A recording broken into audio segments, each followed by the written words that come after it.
Jeremiah 18. I want to look back at the potter knows the clay. Beginning in verse 1. The word which came to Jeremiah from the Lord, saying, Arise and go down to the potter's house, and there will I cause thee to hear my words. Then I went down to the potter's house, and behold, he wrought a work on the wheels. And the vessel that he made of the clay was marred in the hand of the potter. So he made it again another vessel, as it seemed good to the potter to make. Look back in verse 3, it says, Then I went down to the potter's house, and behold, he wrought a work on the wheels. That lets us in on what a potter was like in that day. Nowadays they have electronic devices. Now they have tools and they have equipment. It was not that way in Jeremiah's day. It was rugged. It was crude. It was rough. It was difficult. The potter's wheel, simply put, was two stones, two wheels. One large wheel on the bottom, connected to the spindle, with a smaller stone wheel on the top. And the potter would sit there beside this device, and from the bottom he would kick the bottom stone, and he'd get it to spin, and he would keep kicking it, keep turning it, keep pushing it with his foot. And by that rotation, the vessel was made. The lump became the vessel. So I want to try to draw from that this evening. We've looked at the clay must be removed. The potter had to go get the clay and bring it back from the river bank. And the clay had to be refined. It had to be cleaned and all the debris out and the consistency right. And also the clay had to be reformed. When he got through with all that, it was just a glob. It was just a lump. And therefore there was a process of putting it all back together and getting it to the lump to where he could begin to work. And so this evening I want to deal with this thought. The clay must be rotated. That may sound strange, but it's exactly what I want to try to say. It's exactly what took place. It says that he wrought a work on the wheels. Those wheels made it to where the clay could rotate. It could go around in circles. The clay must be turned. The wheels must rotate. The table that he's working on must rotate. There must be some movement. Steel clay will never become a vessel. Clay that is not moving, if there is not the rotation, if the clay is not spinning, if the movement's not there, the vessel will never become a reality. And in this rotating, in this going in circles, in this spinning process, there's some things involved in this rotating process. The clay must be on the center of the table or the center of the wheel. So I could say it like this. This rotating process deals with the center of the wheel. One thing's for certain, that clay, that lump, had to be in the middle of the wheel. Can you imagine the difficulty the potter would have if he got it off center?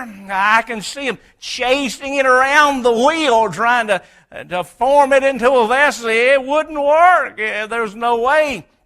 It was of the utmost importance that the potter get the clay, that lump, right in the center of the table, and so it is with us.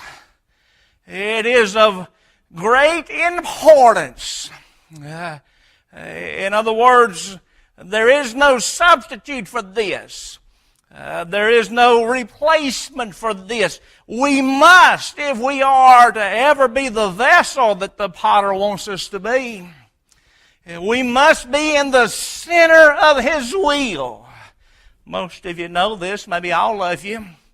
A lot has been talked about in the last few years about the permissive will of God. Well, you know, if you know me, I don't believe there is such a thing.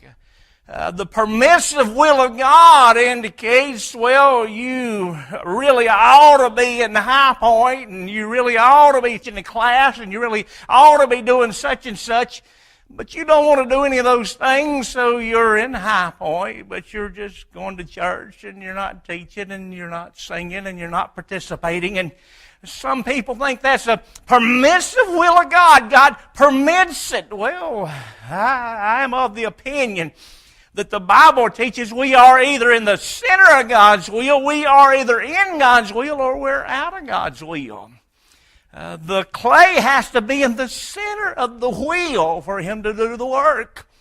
And certainly God will permit us to walk away from his will, but one step out of the center of his will and we are automatically, instantly out of his will. We are either in the center of his will or we're out of his will. And when it comes to making the vessel, when it comes to working the clay, the potter recognizes the importance of having that clay right in the center of God's will. Right in the middle of where he wants it and where he needs it. And if we expect God to work on us, if we expect him to do anything in us and through us and with us, we must be willing to say, Lord, I want to be in your will. I want to be right where you want me to be. I want to be in the center of your will.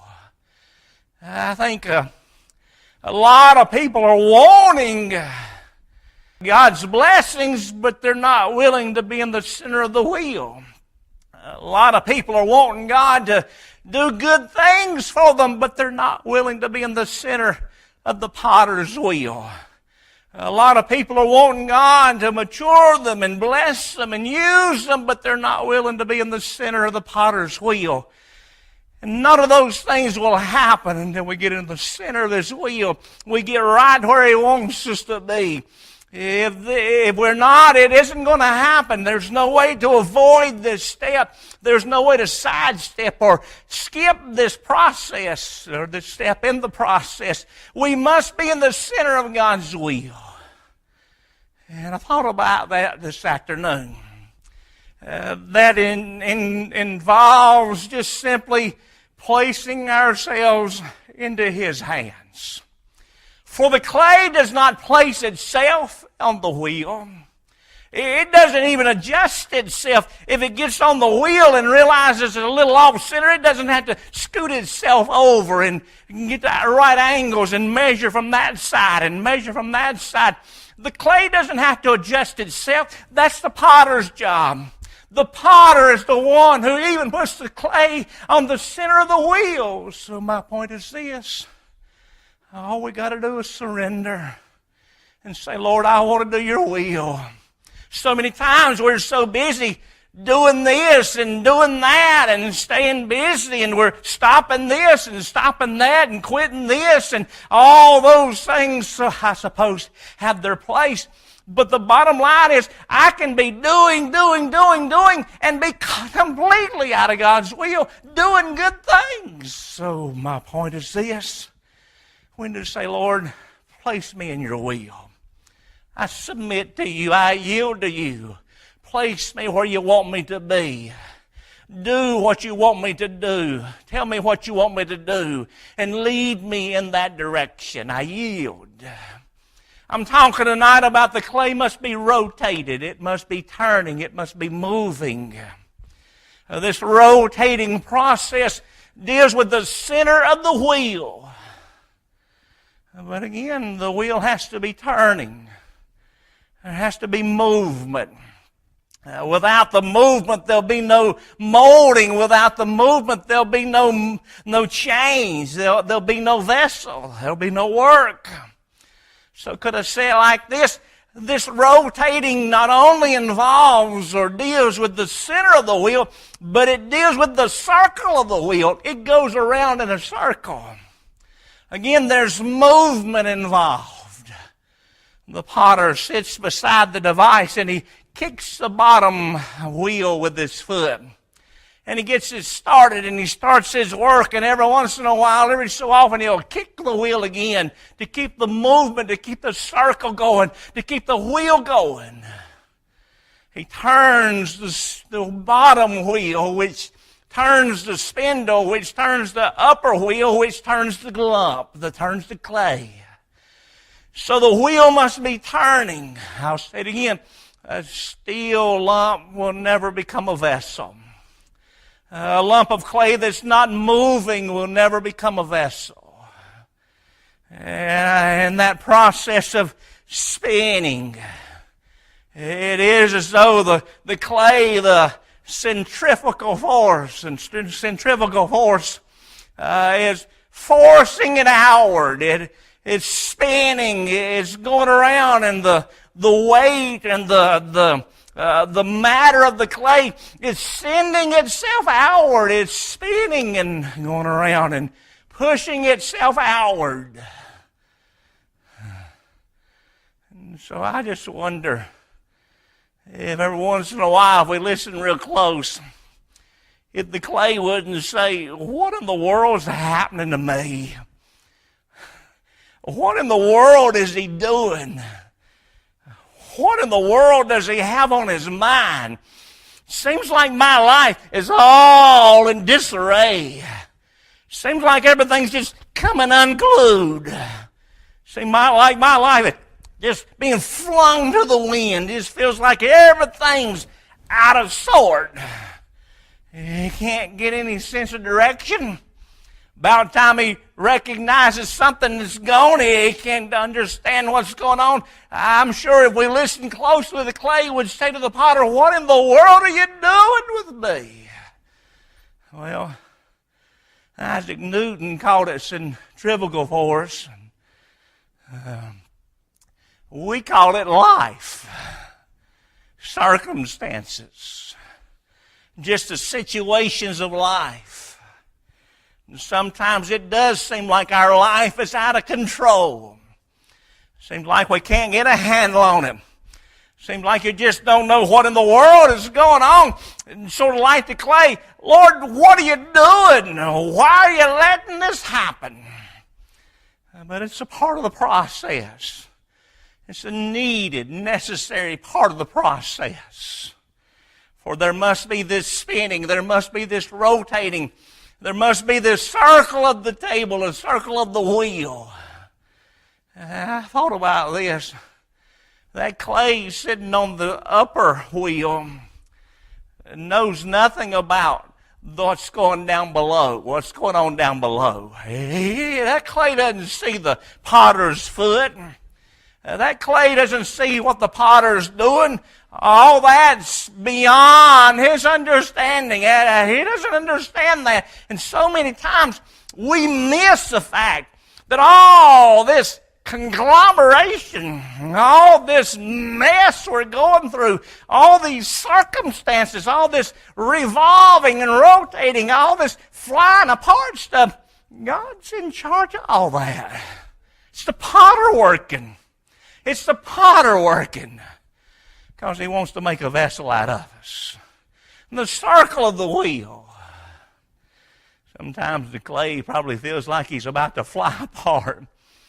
You ever felt like that? You say, I feel like all your circumstances, everything in your life coming unglued. Well, that's how it is with the clay. We all face this when the potter's working on us. But you see, he's turning and he's spinning and he's working, and it's necessary.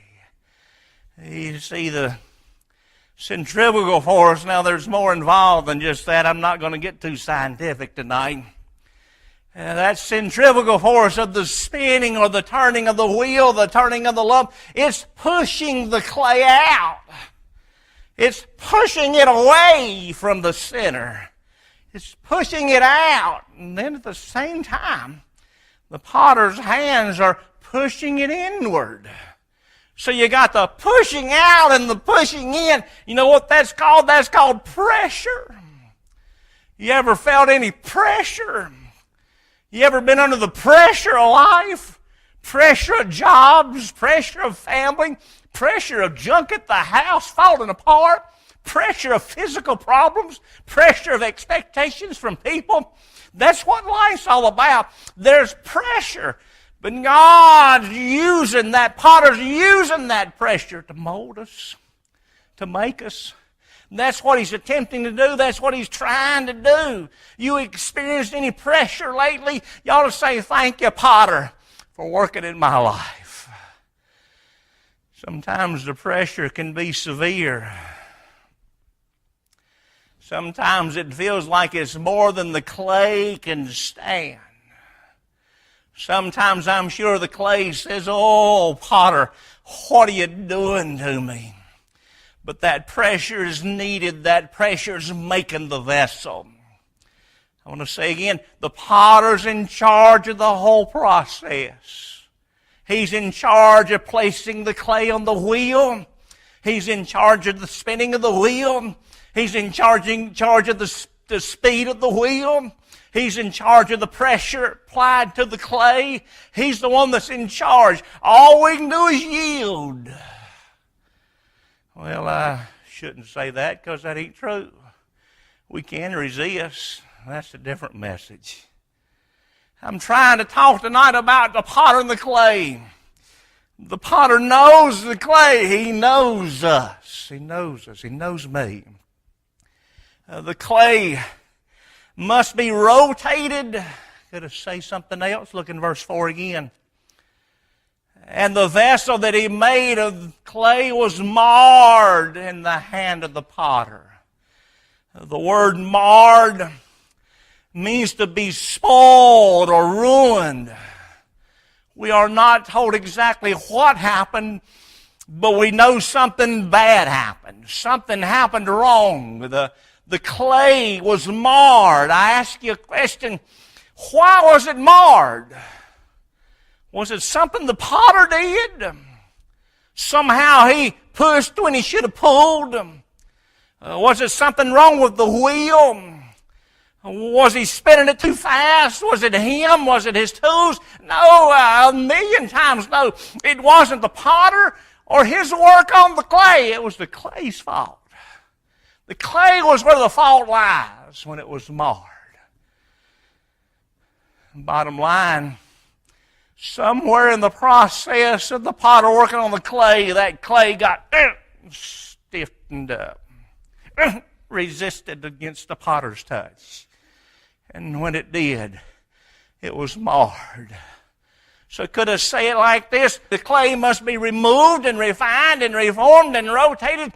The clay must be responsive. Clay's got to respond to the potter's touch. Got to be pliable, soft and tender and easily manipulated, easily controlled. For there to be a vessel, that clay must be responsive. It must be submitted. It must be tender. It must be willing. It must be open. It must be surrendered to the touch of the potter. Every part of the lump has to be submitted. If there's one spot that resists, if there's one hard spot, if there's one spot that says, no, the vessel's going to be marred. The work will be stopped. The work will be hindered. The clay must be responsive. So that tells me something. It tells me that the clay needs to be sensitive, tender, easily manipulated or moved or changed. The clay must be sensitive. If it's going to be responsive, if it's going to respond to the potter's touch, if it's going to be changed, if it's going to be made into a vessel that will honor the potter, it must be responsive to his touch. And that means it's got to be sensitive. It's got to be soft and tender. It's got to be responsive. It has to be pliable. Makes a great difference if whether the clay's tender or sensitive or not. Are you sensitive to Him? I've said this often, I'll say it again. Are you tender to His touch? Here it is. Can you hear Him when He whispers? Are you that tender? Are you that sensitive? Does He have to shout to get our attention? Oh, for that clay to become the vessel, it has to be sensitive, it has to be tender, it has to respond, it has to be responsive to the potter's touch. Can you hear Him when He whispers? Got another question, even harder. Do you obey when He whispers? That's what I'm talking about. Hearing Him is one thing, but listening to Him and doing what He says is quite another. The clay may feel the touch. The clay may feel the pressure that the potter's putting on him. But if it resists, it doesn't matter if it feels that touch or not. We may hear Him, but are we listening? Do we hear Him? Do we listen to Him? Do we obey Him? Do we force Him to be rough on us? You know what the potter will do? If that clay is not sensitive, if that clay is not tender, if it won't give in to the slightest touch, that potter will apply more pressure. He'll get more rough. It'll be more severe. It'll be harder. Have we forced Him to get rough with us? Have we forced Him to put more pressure than what even He wanted to do? I'm talking about the clay must be responsive. For it to be responsive and tender, it needs to be sensitive. If we resist His gentle touch, He's going to put more pressure on us. If we are to be responsive, if the clay is to be responsive, it must be sensitive. The clay not only must be sensitive, it must be surrendered. It must be yielded. The entire vessel depends on the pliability of the clay being soft and yielded and surrendered and tender. If the potter finds clay like that, look here, that's all he's got to do. Not even that much. I'm doing that to where you can see it. All he's got to do is just a little move of the finger, a little of the palms, and the vessel becomes a reality. As long as the clay is responsive, as long as the clay is surrendered, the potter can make the vessel he desires. If the clay yields, the potter's work is easy and enjoyable. I wonder if it's ever dawned on us that potter enjoys his work. He likes it. He likes doing what he does. And our potter, I'm convinced, enjoys working on us.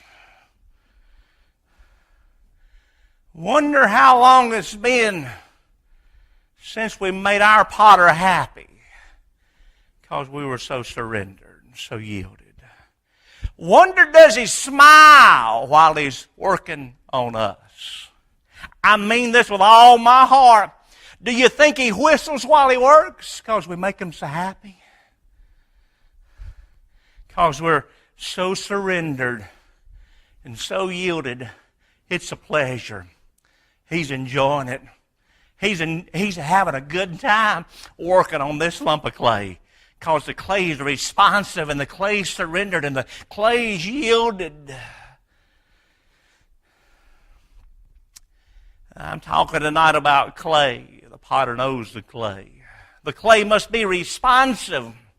That means the clay needs to be sensitive. That means the clay needs to be surrendered. Could I say this? That means the clay needs to be satisfied. That's the reason for these verses, by the way. God is warning Israel. He's saying to Israel through Jeremiah, do you not understand I'm the potter and you're the clay and I can do whatever I want to with you? Israel don't like what God's doing. Sometimes I guess we don't either. I better take the I guess out, because I know sometimes we just don't like what He's doing. But for the clay to become the vessel, it must be content. It must be satisfied with what the potter's doing. It must accept what the potter's doing. Must be satisfied with the potter's plan. Realize he's doing the right thing. I may not really like being a vase, but the potter knows what he needs and what he wants. If he wants me to be a vase, I'll be the best vase he can make me. Understand? Surrendered to Him. Yielded to Him. Satisfied with His work. Satisfied with His will. I've prayed afresh and anew this week. Lord, help me to want Your will in my life. Help Your will to be my will. Help what You desire to be what I desire. One thing that runs through all of Scripture is the fact that we're to surrender, we're to yield. I won't take time to go through it. But all the way through Scripture we find this fact that we're to be surrendered to His will. Whatever He wants is fine with me. And if that clay is to become a vessel, it must be responsive, and that part of that includes being satisfied with what the potter wants to do. Sometimes He uses His palms. Oh, and it's so soft and so easy and so enjoyable. It's such a wonderful work. It's so tender, and His movements are gentle and easy. And just to be honest, it just feels good. Sometimes that's His work. Sometimes that's what He does. And it's so easy to say, Father, Potter, Lord, have Your will. I mean, who can't surrender when God's blessing? Who can't say, yes, God, when He's blessing and everything's good at the house and everything's good at work and everything's good with the doctors and everything's good with the friends and everything's good at the church? Who in the world, when He uses His palms and His work is tender and gentle and it's a soft move, boy, everybody can enjoy that. Everybody can be, here's the word, satisfied when He's gentle on us. Everybody can say, yes, I take Your will, I accept Your will. It's exactly what I want when He's tender with us. When everything's being good, when everything's getting blessed. It's easy to say thank You, Lord, for when He sends the good stuff. But how long has it been since you thanked Him for hurting you? It's not always the palms. Sometimes He'll take a finger and gouge in the side. Sometimes He'll take His fist and push it into the side of the clay. Sometimes He'll take that special knife and slice off a piece of the clay. And that hurts. It's easy to say, oh, I am yielded. What You're doing with me is fine. I am satisfied with Your work. When He just uses His palms and everything's so smooth and easy and gentle, feels good. But when He starts ripping you apart and things start breaking and people get mad and bills start coming that you don't have money for, and troubles come and difficulties come and everything's going backwards, when He starts gouging and hurting and ripping your life apart, it's hard to say, I'm satisfied. I'm satisfied. I'm content. Do a good job. Do a thorough job. Don't quit. But if we're going to be the vessel He wants us to be, we must be responsive, and that includes being satisfied, being content with His work.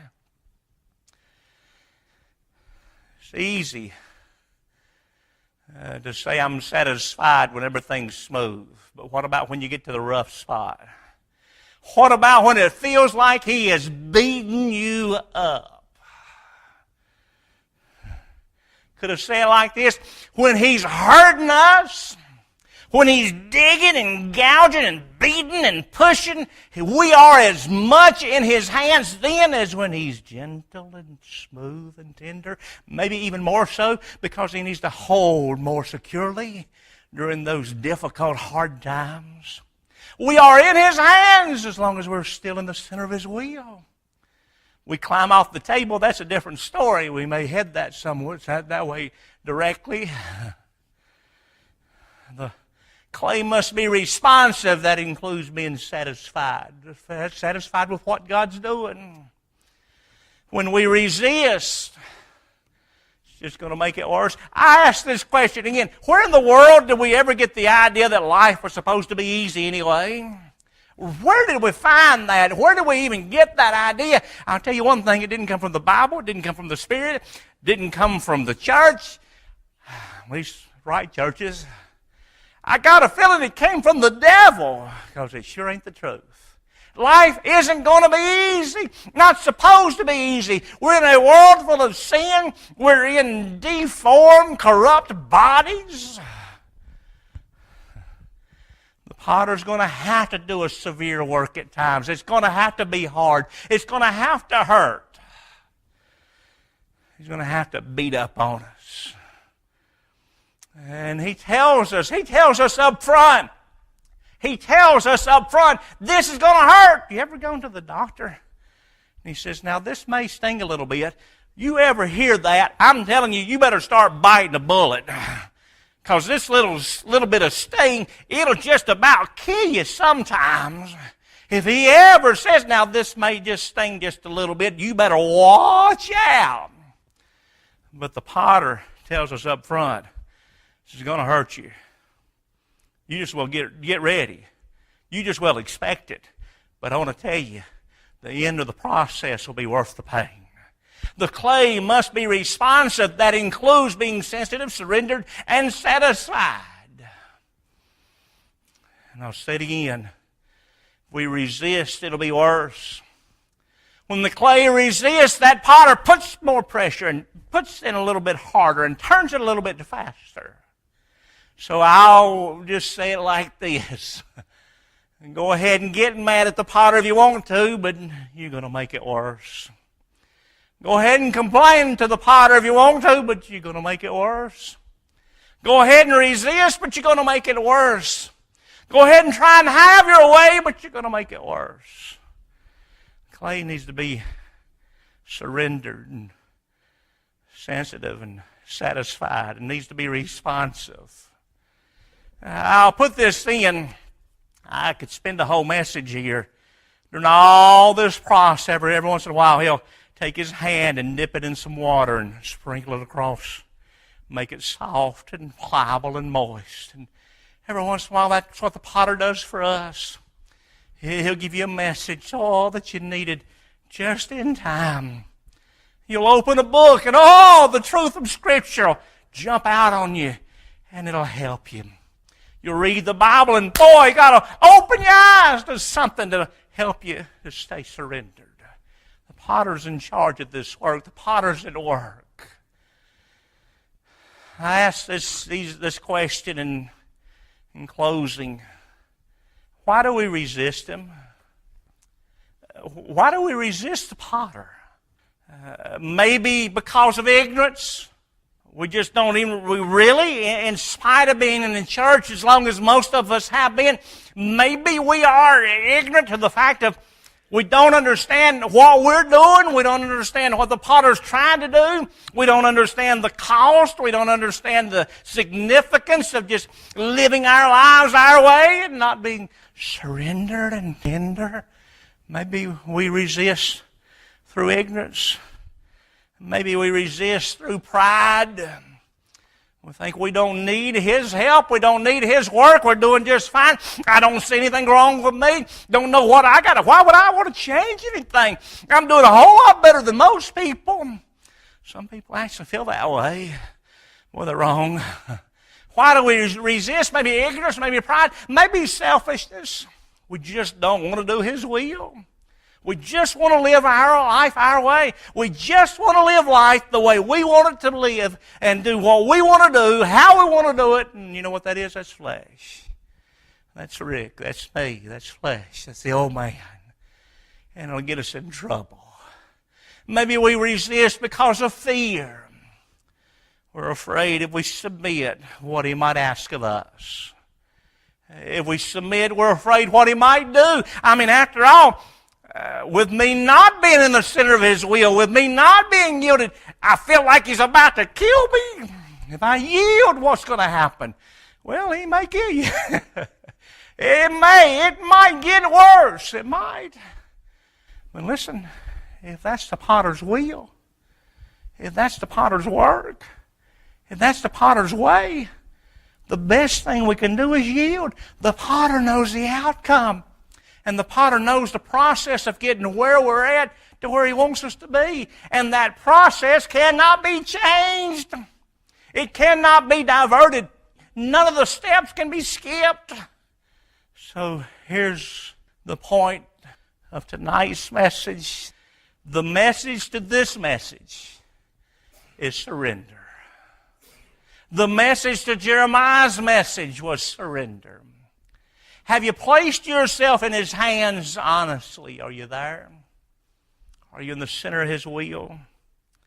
Are you still resisting, or are you submitted and yielded and tender and responsive?